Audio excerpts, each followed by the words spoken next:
everyone, welcome back to my channel. I am Dr. Rishita Sharma. I am a periodontist and an oral implantologist working in Delhi Dental Center, Sangrur.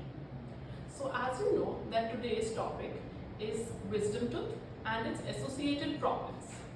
So wisdom tooth, जिसे हम अकलदाढ़ के नाम से भी जानते हैं, इसे अकलदाढ़ इसलिए कहा जाता है क्योंकि ये अडल्टहुड में आती है, ये जब हम मेच्योरिटी अचीव करते हैं तब आती है। सो इसकी जो यूजुअल एज ऑफ इरप्शन रहती है वो रहती है 17 to 20 ईयर्स। तो 17 से 31 साल के बीच में यूजुअली देखा गया है कि ये हमारे जबड़े में आ जाती है, बट इन सम केसेस ये मिड 30s या 40s में भी आ सकती है। सो जब भी ये दांत आता है तो इसके निकलने के लिए पूरी जगह नहीं होती हमारे जबड़े में, जिस कारण से ये टेढ़ी मेढ़ी आती है, ये आगे वाले दांतों को धक्का देती है। सो वो वेरियस प्रॉब्लम्स कॉज करते हैं। ऑल्सो ये भी देखा गया है कि एज पर एवोल्यूशन जो हमारी पुरानी जनरेशन्स थी उनसे लेकर अब तक जो हमारा जॉ साइज है वो कंपैरेटिवली डिक्रीज हुआ है। सो कुछ सिम्टम्स देखे जाते हैं जो एक पेशेंट हमें बताता है, लाइक सोरनेस इन माउथ या फिर पेन होना जॉ में। वो पेन रेडिएट कर सकता है फ्रॉम जॉ, हमारे जबड़े से लेकर कानों में, कभी कभी सर तक भी वो पेन जाता है।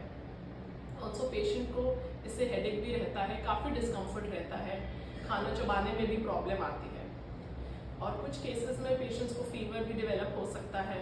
And lymph node enlargements, lymph node जो हमारी गांठें कभी यहाँ पे बन जाती हैं। सो ये सारी प्रॉब्लम्स पेशेंट को रहती हैं। सो जब एक बार ये प्रॉब्लम्स होती हैं तो पेशेंट विजिट करता है अपने नियरेस्ट डेंटिस्ट को। सो एक डेंटिस्ट इसके लिए क्या करता है, वो बेसिकली फर्स्ट स्टेप में एक क्लिनिकल एग्जामिनेशन करते हैं आपकी ओरल कैविटी का, जिसमें हम देखते हैं कि जो अकलदाढ़ है वो किस पोजीशन में आ रही है, ऊपर के दांत के पीछे आ रही है या नीचे में आ रही है।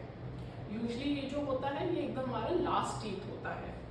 सो हमारे मुंह में 4 अकलदाढ़ें आ सकती हैं, एक इस साइड, एक नीचे और एक इस साइड। सो जब एक बार क्लिनिकल एग्जामिनेशन हो जाता है उसके बाद हम इसका एक एक्सरे करते हैं। अगर तो सिर्फ एक ही अकलदाढ़ या एक ही साइड पे प्रॉब्लम है तो हम एक IOPA करते हैं, which is intra oral periapical x-ray. So वो कॉमनली डेंटिस्ट खुद ही कर लेते हैं। बट इन केसेस जहाँ पे मल्टीपल अकलदाढ़ें आ रही हैं, ऊपर भी आ रही है नीचे भी, तो हम एडवाइस करते हैं एक फुल माउथ स्कैन और a full mouth x-ray which is OPG, also known as the oral pantomogram. So एक एक्सरे में देख के हम देख सकते हैं कि जो अकलदाढ़ आ रही है वो किस डायरेक्शन में आ रही है। क्या वो आगे की तरफ टिल्टेड है विच इज मीजियो एंगुलर है, या वो पीछे वाले दांत की तरफ टिल्टेड है डिस्टो एंगुलर, क्या वो हड्डी के नीचे है, और हड्डी के अगर नीचे है तो क्या वो वर्टिकली है या हॉरिजॉन्टली है, लेटी हुई है। सो इस सब एग्जामिनेशन और चेकअप के बाद हम डिवाइस कर पाते हैं कि इसका ट्रीटमेंट प्लान कैसे रहेगा। यूजुअली जो ट्रीटमेंट होता है अकलदाढ़ का वो रहता है कि हम इसकी एक्सट्रैक्शन एडवाइस करते हैं। तो इसमें भी ये 2 तरह से हो सकता है। अगर ये हड्डी के नीचे है और ओरल कैविटी में हमें नहीं नजर आ रही तो इसका हम करते हैं सर्जिकल एक्सट्रैक्शन, जिसमें मसूड़े में चीरा लगाया जाता है, उसके बाद हड्डी को कट किया जाता है और उसके बाद दांत को निकाला जाता है। ये सारी चीज़ें करी जाती हैं या अंडर लोकल एनेस्थीसिया करी जाती हैं। उसमें हम आपके माउथ को नम कर देते हैं ताकि पेशेंट को डिस्कम्फर्ट ना हो और वो आराम से करवा सके। सो ये बिल्कुल भी डरने वाला प्रोसीजर नहीं है।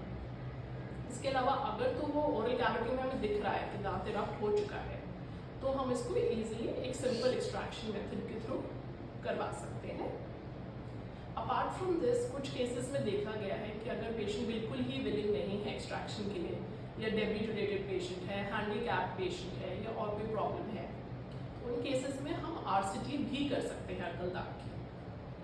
ऑल्दो ये थोड़ा सा एक्सपर्टीज वाला प्रोसीजर रहता है, बिकॉज टीथ की जो एनाटमी है, जो उसके रूट्स की एनाटमी है, उसमें कितने कैनाल्स हैं, उस सबको हमें ध्यान से स्टडी करने के बाद ही हम उसका RCT ट्रीटमेंट करते हैं और दांत को बचा लेते हैं।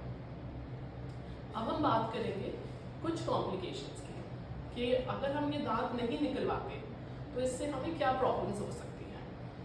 अगर हम दांत नहीं निकलवाते तो हम मोस्टली जब हमें पेन होगा तो हम पेन किलर्स लेंगे, फीवर होगा तो हम उसके लिए एंटीबायोटिक्स लेंगे, सो हम मेडिसिन की तरफ जाएंगे, या हम कुछ होम रेमेडीज़ करेंगे कि हमने क्लोव ऑयल रख लिया या कुछ और अपने लिए उसको पेन को कम करने के लिए वहाँ पे हमने लोकली ट्राई किया।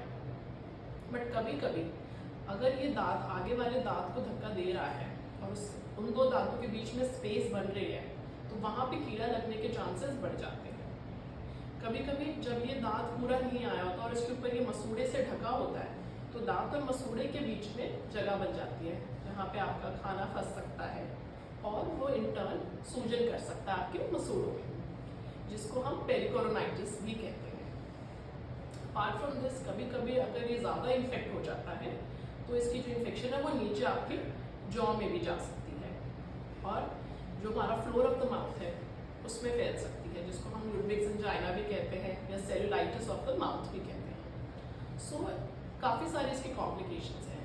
तो इसीलिए ये एडवाइस किया जाता है कि अगर आपको काफ़ी सारे सिम्टम्स हैं और रिकरेंट पेन हो रहा है, कम समय पे बार बार आपको पेन हो रहा है, आपको डिस्कम्फर्ट है, तो आप इसको निकलवा लीजिए।